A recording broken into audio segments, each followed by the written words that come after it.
examined by those 2,000 so-called journalists, why did these not guilty verdicts come in? They just went on to the next thing. It wasn't even looked at.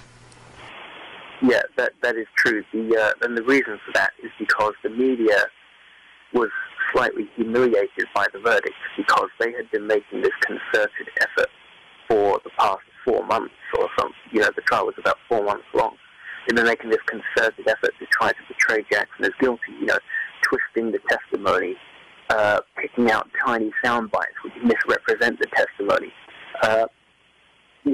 This kind of, if Jackson had a good day in court, if Jackson had a bad day in court, for instance, so it's a prosecution witness and Tom Sneddon or Ron Vernon is interviewing them, then what that is essentially, that's just a chance for the prosecution to get their witness to make their allegation. That's just a chance for the boy to come on the stand and make all these graphic allegations. And of course that gets run as a double page spread in most newspapers. He slid his hand down my pants, says boy, or whatever. And, you get all these graphic descriptions and pictures, drawings of the witness looking all sympathetic. And then the next day, Thomas Mesereau will take the floor and destroy that witness. Catch him out in lies, prove that he's lied in the past, prove that he's lied about sexual molestation in the past, pick up the grand jury testimony and say, well, yesterday you said this, but in the grand jury testimony you said that. Yesterday you said this, but in the police interview you said that. He caught him out in lie after lie after lie, including big lies. Lies about, he said that Michael Jackson had told him that all boys have to masturbate because otherwise they'll rape people. And it turned out that Michael Jackson had never said that to him. He admitted on the stand that his grandmother had actually said that to him. Enormous lies, which would, in most people's eyes, be the difference between thinking Jackson is innocent or guilty. And then when that happens, the media is kind of embarrassed about the fact that 1 day or 2 days previously, they ran this big double-page spread, which kind of portrayed Jackson as guilty.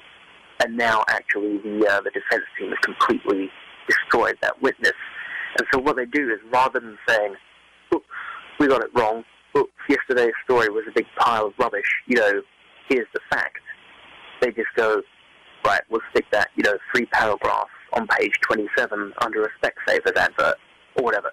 They give it comparatively no airtime or no space in the newspaper or the magazine. If they feel, it's a bit like 93, they're not willing to prepare, they're not prepared to admit that they were incorrect. They're not prepared to admit that yesterday's story wasn't actually accurate.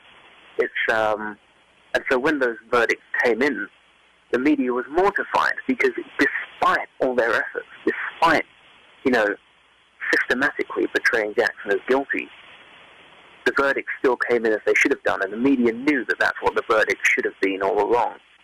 And probably, I imagine as well, they were all geared up for a guilty verdict. They probably had all these packages made up, Jackson in dark lighting with sinister music, and all these pre-recorded VTs. And I imagine that they were so confident that they had successfully skewed the verdict that they didn't even bother to make an alternative for if he was found not guilty.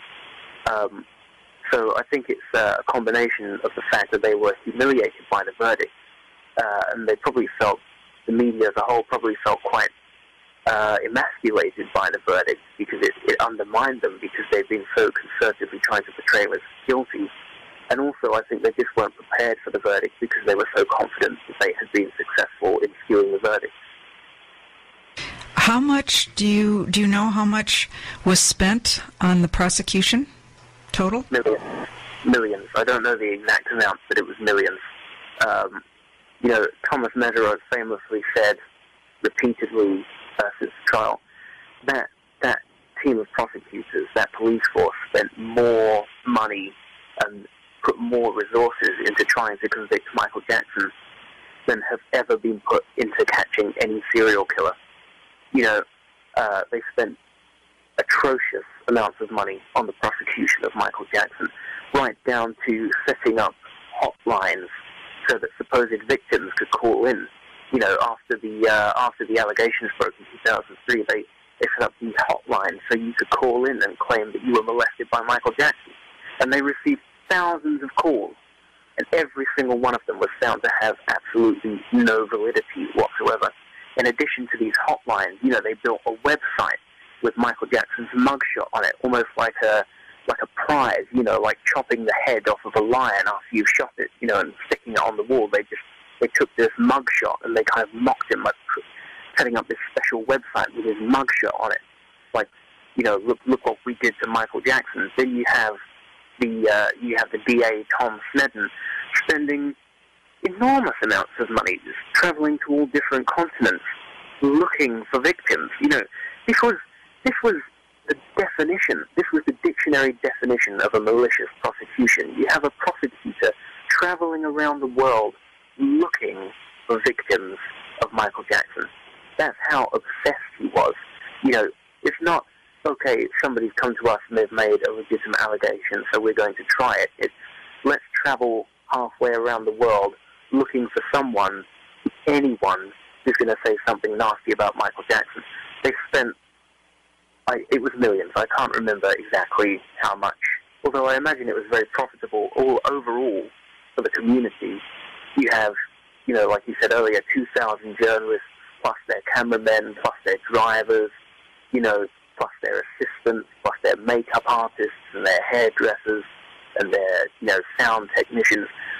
Thousands upon thousands upon thousands of people coming to Santa Barbara for months on end, staying in hotels, hiring parking spaces, hiring satellite band spaces, buying food, going out to the nightclubs and the bars. So although the prosecution spent a phenomenal amount of money trying to pin something on Michael Jackson, they also, for the community, made a hell of a lot of money because it attracted so many people to the area for so long.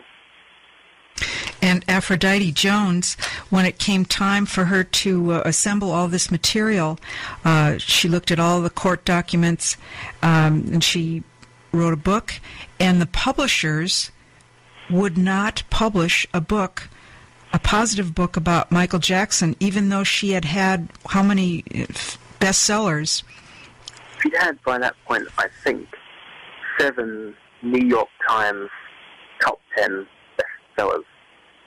She was a very respected true crime writer. And when she went to the publishers and she said, look, I've done all this research, I spent 6 months. She spent 6 months reading the transcripts and writing the book. She put so much research into this book, she had to buy a second computer because she couldn't, her one computer couldn't hold her research and her writing at the same time. That's how much effort and research she put into this book. And although it was completely grounded in fact, it was completely rooted in the trial transcript. She went to the courthouse, she photographed, photocopied every page of every trial transcript. She took pictures of all of the evidence. And the publishers just weren't interested. They just kept telling her, if it's pro-Jackson, then we don't want it. But I think more telling than the Aphrodite Jones situation is the Thomas Mesereau situation. Mesereau being Jackson's lawyer. He was actually offered book deals. Aphrodite Jones was out looking for a book deal. Thomas Mesereau was offered book deals by every major publishing company in America. But when he told them that he would not, that he was not a turncoat, when he told them, I will not say that I believe Michael Jackson is guilty, every single publishing company retracted its offer. They were only prepared to give him a book deal if he said something nasty about Michael Jackson. It's just astounding. It's a case for just looking at how mass media operates, and even publishing.